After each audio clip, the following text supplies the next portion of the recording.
친구들 안녕. 안녕하세요. 오늘도 여러분들과 함께 짧지만 말씀을 나누는 시간을 갖도록 하겠습니다. 오늘 우리 같이 읽을 말씀 열왕기상 8장 58절 말씀. 우리의 마음을 주께로 향하여 그의 모든 길로 행하게 하시오며 우리 조상들에게 명령하신 계명과 법도와 율례를 지키게 하시기를 원하오며.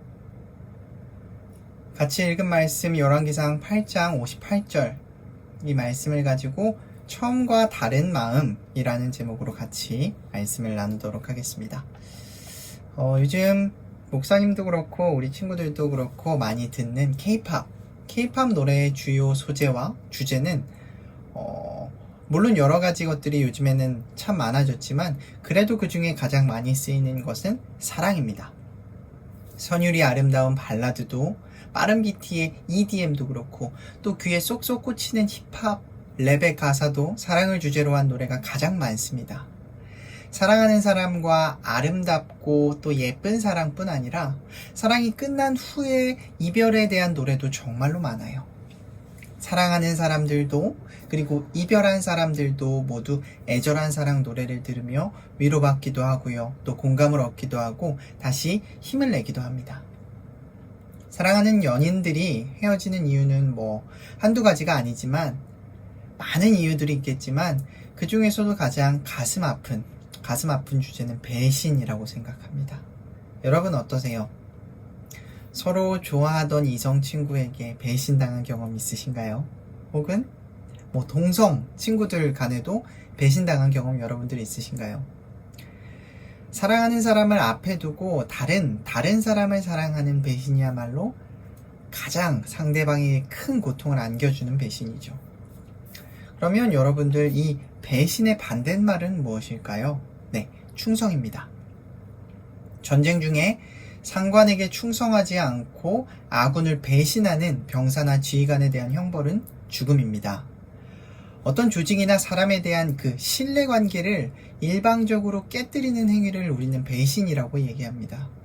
결혼관계도 서로에 대한 신뢰를 바탕으로 서로에게 충성을 해야 되는데 이 신뢰를 깨뜨리고 상대를 배신하면 결혼관계 역시, 연인관계 역시 이어갈 수 없는 거죠.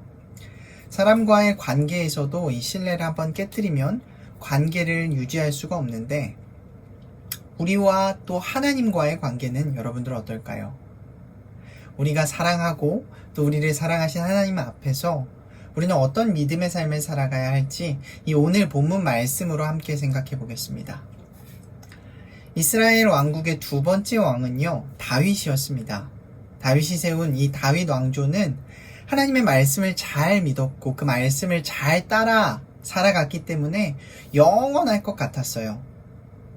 하나님은 다윗과 언약을 맺으시면서 그는 내 이름을 위하여 집을 건축할 것이요 나는 그의 나라 왕위를 영원히 견고하게 하리라 라고 말씀하셨습니다. 또 내 집과 내 나라가 내 앞에서 영원히 보존되고 내 왕위가 영원히 견고하리라 하셨다 하라. 이렇게 성경 말씀을 통해서 약속하셨어요. 이런 하나님 말씀을 따라서 다윗 왕의 왕조는 영원히 이어질 줄 알았습니다. 하지만 안타깝게도 하나님 앞에 서서 오직 하나님만 전심으로 섬겨야 할 다윗의 아들 솔로몬 왕은 아버지 다윗 왕과 똑같지 않았습니다. 솔로몬은요, 왕권의 안정과 국가의 통치의 안정을 위해서 주변에 있는 이방국들과 결혼으로 동맹을 맺는 그런 정치를 펼쳤어요.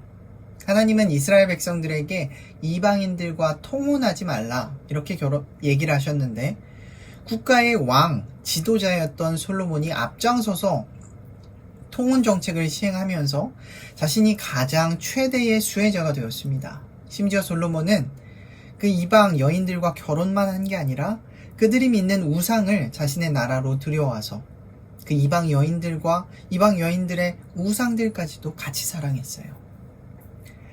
하나님은 마음을 돌려서 이스라엘의 하나님 여호와를 떠난 솔로몬 왕에게 화가 나셨습니다.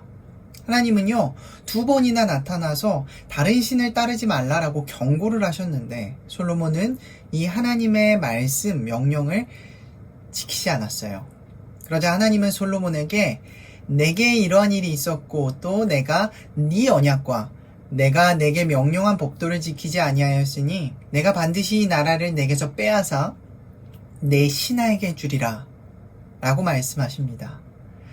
영원할 거라고 기대했던 다윗 왕조는 이 아들 솔로몬의 범죄로 인해서 채 한 세대가 다 가기 전에 허무한 공약으로 끝날 수 있는 위기 상황에 봉착하게 됐어요. 어느 날 솔로몬이 밀로를 건축하고 다윗의 성읍이 무너진 것을 다시 수축하는 공사를 진행했습니다. 그때 솔로몬은요, 열심히 일하는 여로보암을 눈여겨보고 있었어요. 그에게 요셉 족속의 일을 감독하는 일을 맡깁니다. 그 즈음에 하나님은 선지자 아히야라는 사람을 통해서 여로보암이라는 사람에게 하나님의 말씀을 전합니다. 아히야 선지자는 자신의 새 옷을 12조각으로 찢어서 여로보암에게 10조각을 주었습니다. 그러고는 이스라엘의 하나님 여호와의 말씀이 내가 이 나라를 솔로몬의 손에서 찢어 빼앗아 10지파를 너에게 주겠다라고 말씀하세요. 여로보암은 어떨까요? 자신은 그냥 일반 시민, 평민인데 여로보암은 선지자에게서 자신이 이스라엘의 왕이 될 것이라는 이야기를 들었으니까 너무 놀랐을 거예요. 솔로몬 왕을 대적하게 됐습니다. 하지만 평민이, 일반 시민이 왕을 대적하는 게 여러분들 쉬울까요? 마음이 너무 어려웠을 거예요. 결국 애굽 땅으로 도망갑니다. 시간이 지나서 솔로몬이 죽고 솔로몬의 아들 르호보암이 왕이 되었습니다. 솔로몬 왕을 피해 애굽으로 망명했던 여로보암이 다시 돌아와서 이스라엘 사람들과 함께 르호보암을 솔로몬 왕의 아들 르호보암을 찾아갑니다. 그는 솔로몬 왕 때에 고된 노동으로 힘들었다며 고된 노동과 무거운 멍에를 가볍게 해주면 왕을 섬기겠습니다 라고 말해요. 일종의 협상이죠. 그러나 르호보암 왕은 어땠냐면 여로보암과 백성들의 요청을 묵살하고 포악한 말로 대답합니다. 노인들의 자문을 듣지 않고 청년의 자문을 따라 내 아버지는 너희의 멍에를 무겁게 하였으나 나는 너희의 멍에를 더욱 무겁게 할지라. 내 아버지는 채찍으로 너희를 징계하였으나 나는 전갈 채찍으로 너희를 징치하리라 라고 말해요.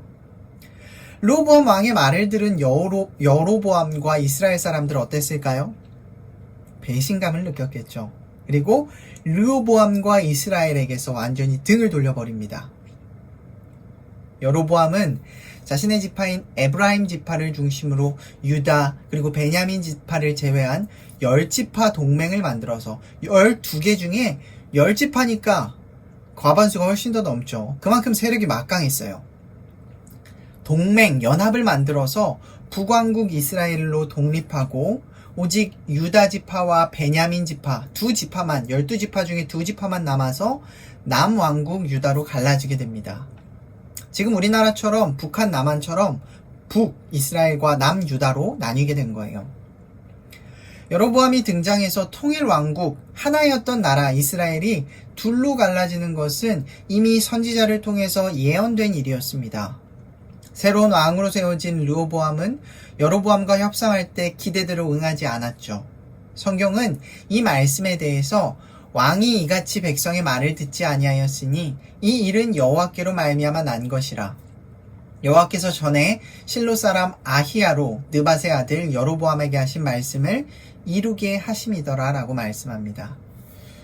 사실 솔로몬 왕의 오랜 자신의 성을 건축하는 그 사업 때문에 너무 힘들고 지쳤던 피폐해진 이스라엘 사람들을 볼 때에 다윗 왕조 역시 길게 가지 못하는 게, 끝장나는 게 당연한 것처럼 보였습니다.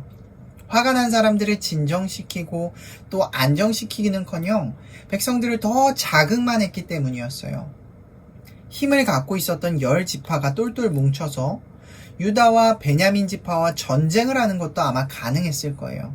전쟁을 하면 어떻게 됐을까요? 당연히 10지파가 이겼겠죠. 그러나 그런 상황에서 하나님은 다윗 왕과 처음으로 맺었던 그 언약을 기억하세요.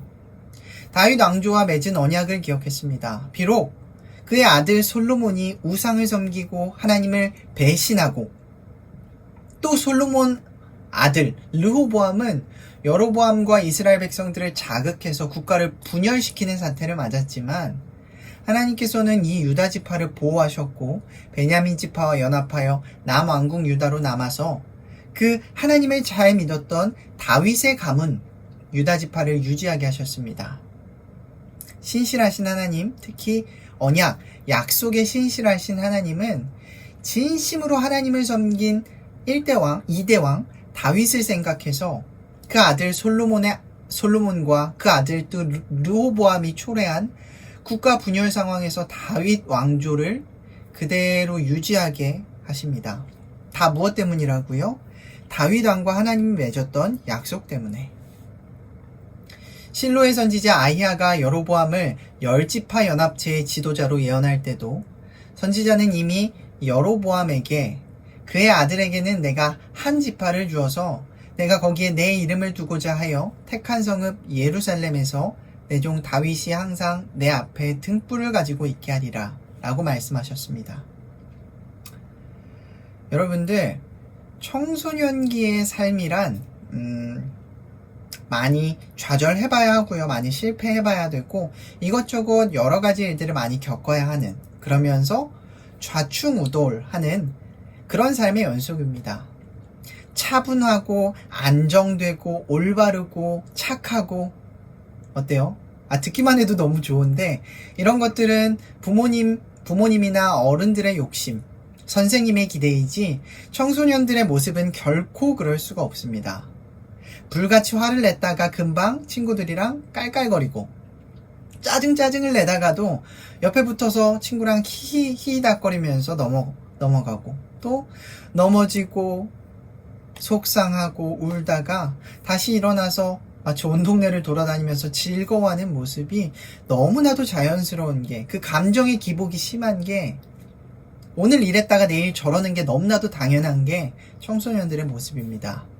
그러나 그런 겉보기 모습과는 다른 차원에서요, 감정적인 그 폭의 차이와는 다르게 여러분들, 그리고 선생님과 여러분들의 신앙 중심은요, 하나님을 향해서 흔들림이 없어야 됩니다. 비바람이 불고 풍파가 몰아쳐도요, 결코 요동하거나 흔들리지 않는, 중심이 딱 이렇게 올바르게 뿌리 내린 나무가 튼튼하게 바람이 불어도요 넘어지지 않는 것처럼, 말씀 위에 우리가 올바른 신앙으로 뿌리를 내리면 여러분들 주변에서 환경이, 그리고 사람이, 친구가 나를 자극하고 나를 힘들게 해도 우리는 그 믿음을 가지고, 그 중심을 가지고 이겨낼 수가 있는 거예요. 비록 철딱서니가 없어도 좋습니다. 개념이 없어도요, 10대니까 용서할게요. 정신도 없어 보이는 그런 겉모습이 아니라 그리스도인으로서 진지한 여러분들 자기 반성이 있고, 예수님의 제자, 자녀로서 성장을 위한 꾸준한 자기 반성, 자기 성찰이 있고, 하나님의 백성으로 내가 지은 죄를 바르게 인정하고 바로 회개할 수 있는 죄에 민감해서요, 하나님께서는 더 민감한 여러분의 믿음과 신앙에 따라 하나님의 평가를 여러분들은 하나님으로부터 받을 수 있게 됩니다. 시작은 굉장히 총명하고 똑똑했습니다. 아버지의 신앙생활을 봤기 때문에, 솔로몬은요. 하지만 솔로몬은 시작은 화려했지만 끝은 굉장히 흐지부지되고 우상을 섬기고 하나님의 말씀을 듣지 않고, 신앙의 모습이 하나님의 기대에 너무나도 어긋나는 달라진 모습이었어요. 여러분들, 하나님께서는 여러분들의 감정 변할 수 있어요. 여러분들의 모습 크면서 더 예뻐질 수, 더 잘생겨질 수 있어요. 하지만 우리는 그렇게 여러 가지가, 모든 것들이 변할 수 있지만 단 하나 변하면 안 되는 거, 우리의 믿음이 변치 않기를 하나님께서는 원하십니다. 하나님은 여러분들의 좌충우돌하는 그 겉모습으로, 연약한 겉모습으로 여러분들을 평가하지 않으시고, 견고한 우리 안에 있는 하나님을 향한 그 사랑과 믿음, 즉 중심을 보시고 우리를 평가하세요. 여러분들, 변하지 않는 믿음, 한결같은 믿음을 가지고 솔로몬처럼 여러분들의 믿음과 신앙이 흔들리면 안 돼요. 코로나 때문에 우리가 교회에 나오지 못하지만 이런 환경 때문에 여러분들의 신앙과 믿음이 흔들리지 않았으면 좋겠습니다. 여러분들의 친구, 주일날 자꾸 놀자고 하는 그런 친구들 때문에 여러분들 교회에 나와서 예배 드려야 되는 그 시간을 여러분들 놓치지, 포기하지 않았으면, 양보하지 않았으면 좋겠습니다. 하나님은 한결같은 마음으로 하나님을 섬기고 하나님을 찾는 여러분들의 기도를 항상 귀 기울이시고 들어주실 거예요. 하나님이 다윗의 약속을 끝까지 들어주셨던 것처럼. 자, 다 같이 두 손 모으고 기도하도록 하겠습니다. 사랑과 은혜가 풍성하신 하나님, 우리 친구들 오늘 우리가 함께 나눴던 이 성경 말씀 기억하게 하여 주시옵소서. 다윗이 하나님의 말씀을 그 인생 끝까지 가지고 갔던 것처럼 솔로몬은, 그 아들 솔로몬은 비록 하나님의 말씀을 끝까지 지키지 못했지만 우리 친구들은 이 다윗과 솔로몬의 모습을, 이 역사에 기록되어 있는 이 말씀을 거울 삼아서, 본보기 삼아서 솔로몬과 같이 되지 않고 다윗과 같이 끝까지 하나님께 충성하고 하나님을 배반하지 않고 하나님을 사랑할 수 있는 친구들 될 수 있도록 도와주세요. 한 주 동안 우리 친구들 건강 지켜주시고 또한 살아가면서 필요한 지혜와 지식도 허락하여 주시옵소서. 사랑이 많으신 예수님의 이름으로 기도합니다. 아멘. 우리 친구들 한 주 동안도 건강하시고요. 다음 주에 만나도록 하겠습니다. 친구들 건강하세요. 안녕.